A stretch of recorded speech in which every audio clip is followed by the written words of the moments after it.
বিশ্ব গণমাধ্যম মুক্ত দিবস ৩রা মে উপলক্ষে আজ নোয়াখালী প্রেস ক্লাবের উদ্যোগে নোয়াখালীর বিভিন্ন সড়কে একটা র্যালি বের করা হয়। র্যালিটি বিভিন্ন সড়ক প্রদক্ষিণ শেষে নোয়াখালী প্রেস ক্লাবের নিজস্ব হলরুমে আয়োজিত সাংবাদিকদের এক মতবিনিময় সভা অনুষ্ঠিত হয়। দৈনিক জনকণ্ঠ পত্রিকার নোয়াখালী করেসপন্ডেন্ট মোহাম্মদ শাহাদাত হোসেন বাবুর সঞ্চালনায় এই অনুষ্ঠানে বিভিন্ন প্রিন্ট এবং ইলেকট্রনিক্স মিডিয়ার সাংবাদিক বৃন্দরা বক্তব্য রাখেন। সাংবাদিকদের বিরুদ্ধে রাজনৈতিক মিথ্যা মামলা প্রত্যাহার সহ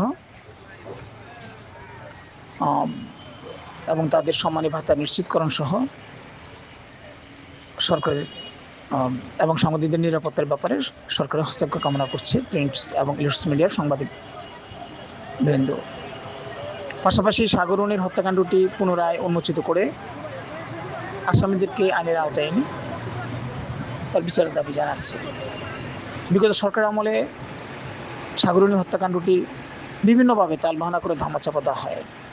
এই সাগররুনি হত্যাকাণ্ডটির মূল রহস্য বা কারা হত্যা করেছে কী আসল বিষয় কিছুই কোনো তথ্যই প্রকাশ করা হয়নি তখন, এমনকি মামলার নথিপত্রগুলো গায়েব করা হয়। তাই বর্তমান সরকার আমলে এই সাগররুনি হত্যাকাণ্ডটি যেন বিচারের আলোর মুখ দেখে, এই ব্যাপারে সাংবাদিকরা সরকারের নিকট উদাত্ত আহ্বান জানিয়েছেন তাদের মতবিনিময় সভাতে। তো এই ছিল নোয়াখালী থেকে প্রাপ্ত সংবাদ। আমি মোতাহার হোসেন বলছি নোয়াখালী থেকে। এই ছিল নোয়াখালী থেকে প্রাপ্ত সংবাদ।